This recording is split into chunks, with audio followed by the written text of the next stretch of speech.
Bonjour à tous et bienvenue sur la chaîne. On se retrouve aujourd'hui pour le tirage des énergies du mois de juin 2019 pour les Vierges, ascendant Vierge et Lune en Vierge.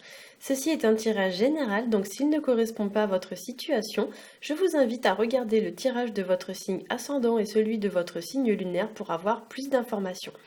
Si vous ne connaissez pas votre signe ascendant ou votre signe lunaire, j'ai placé en barre d'informations des liens qui vous permettront de les calculer.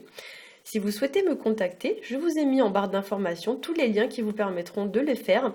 Vous pouvez également retrouver tous mes autres tirages sur ma page Facebook et sur ma page Instagram. Je vous ai mis en barre d'informations tous les liens qui vous permettront de me trouver sur les réseaux sociaux. Alors, concernant le tirage de ce mois-ci, il a été réalisé au Rider Tarot Deck, qui est mon jeu préféré. J'ai donc tiré 3 cartes qui vont correspondre au début, au milieu et à la fin du mois. Donc, on va commencer tout de suite avec la première carte. J'ai tiré pour vous la carte du pape. C'est une carte qui va nous parler d'élévation, d'ascension, de progression vis-à-vis d'une situation. Ça nous parle aussi d'apprentissage et d'enseignement, d'acquérir de nouvelles compétences, peut-être même par le biais d'une personne qui va être là pour vous apprendre ou pour vous former.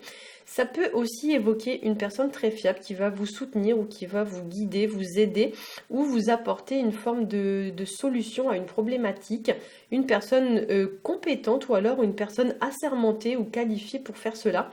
Par exemple, ça peut être un coach, un médecin ou quelqu'un dans ce genre-là.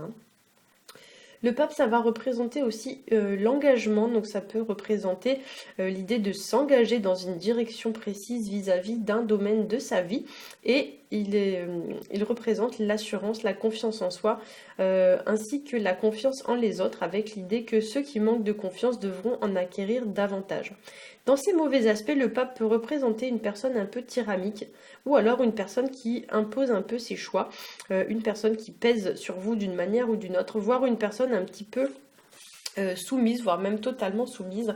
Et ici, avec cette carte, il y a lieu un petit peu de rééquilibrer les relations à ce niveau-là, de façon à ce que tout le monde soit un peu sur le même plan d'égalité. Le pape représente aussi les personnes et les situations desquelles on dépend.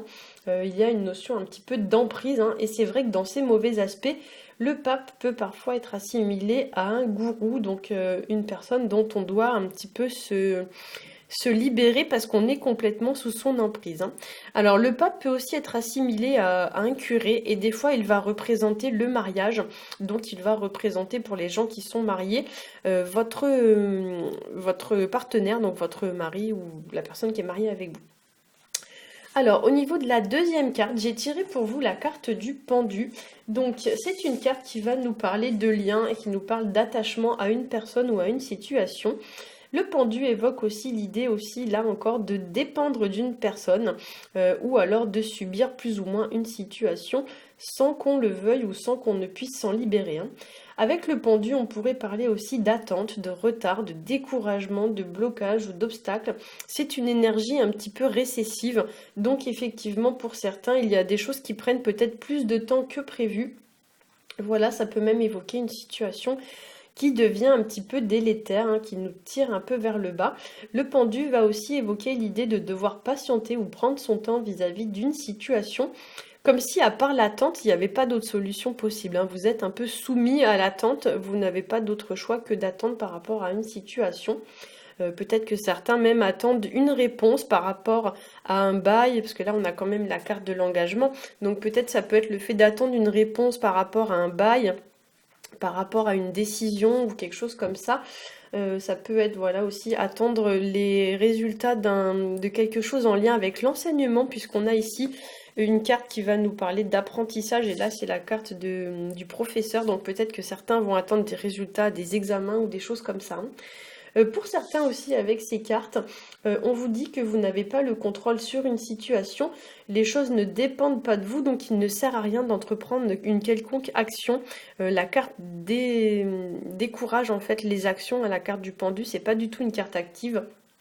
Donc pour certains, on vous dit plus de lâcher prise, de laisser les choses se passer comme elles doivent se passer, mais de ne pas chercher voilà, à contrôler une situation ou à dominer une situation, parce que là, clairement, c'est pas vous qui avez les rênes en main.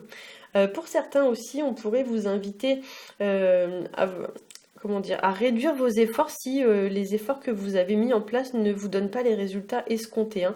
Peut-être qu'il est temps aussi pour certains d'envisager les choses différemment, sous un autre angle, de ne pas faire d'action alors qu'il n'y a pas de résultat au bout, hein. Peut-être que pour certains aussi, on va vous inviter à vous remettre en question, puisque la carte du pendu va évoquer les prises de conscience. Il y a un petit peu l'idée de voir les choses sous un autre angle, de réfléchir. Voilà, peut-être que certains ont besoin aussi de faire une pause pour réfléchir à une situation.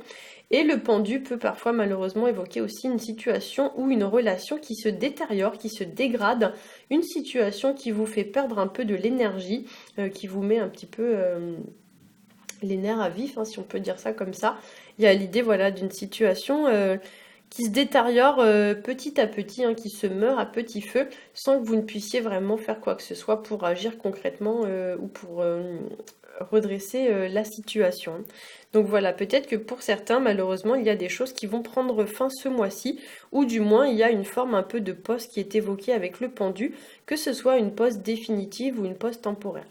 Alors, avec la troisième carte qui est donc la carte du battleur, on va parler de début puisque c'est la carte numéro 1, donc c'est le commencement d'une situation.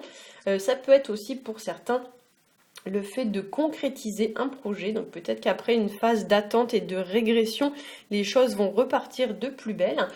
On peut y voir aussi pour certains la transition entre deux situations, puisque souvent lorsqu'on commence quelque chose, c'est parce qu'on a avant terminé quelque chose. Donc peut-être que pour certains, vous allez terminer des choses ce mois-ci pour ensuite ouvrir de nouvelles pages, hein. Le battleur va évoquer la fougue, le dynamisme, l'action, la volonté de mener à bien un projet. Donc peut-être que pour certains, après avoir pris le temps de bien étudier une situation, de bien réfléchir, ou alors après une forme de pause quelconque, vous allez passer à l'action, ou alors une personne va passer à l'action vis-à-vis de vous. Attention quand même avec le battleur à ne pas vous lancer tête baissée sans réfléchir. Parce que dans ces mauvais aspects, souvent, c'est une personne voilà, qui réfléchit pas, qui se lance mais sans avoir étudié le projet, hein. Dans ces mauvais aspects aussi, le battleur peut représenter une personne qui est prête à tout pour arriver à ses fins, peu importe le moyen, et du coup il y a un petit peu l'idée d'une personne rusée ou stratégique qui émane du battleur. Donc effectivement, je ne l'ai pas dit d'ailleurs, mais le battleur...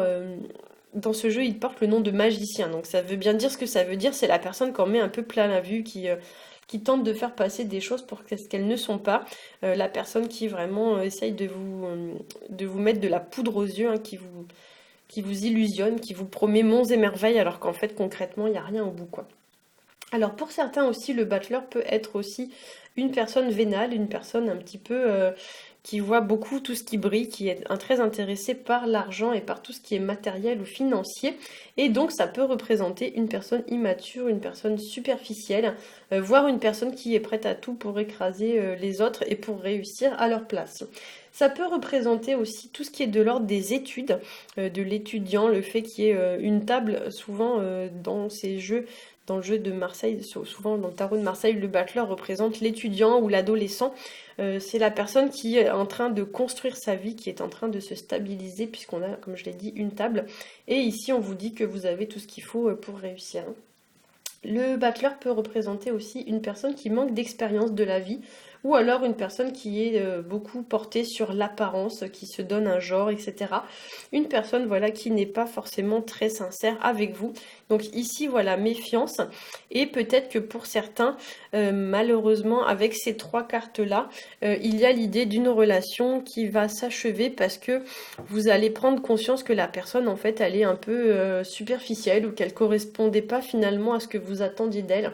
Voilà, malheureusement, quand on a le pape avec le pendu, souvent c'est une relation qui régresse, ou alors voilà, c'est une relation qui est sur le déclin, ou voire même une relation qui s'arrête, hein.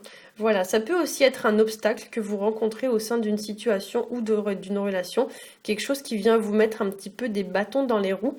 Et pour certains, effectivement, avec le battleur, ça sera quelque chose de temporaire puisque par la suite, vous allez repartir de plus belle. Voilà, j'espère que ce tirage aura pu vous éclairer. Si c'est le cas, n'hésitez pas à liker, à partager et à vous abonner. Pour ma part, je vous souhaite à tous un très bon mois de juin et je vous dis à bientôt.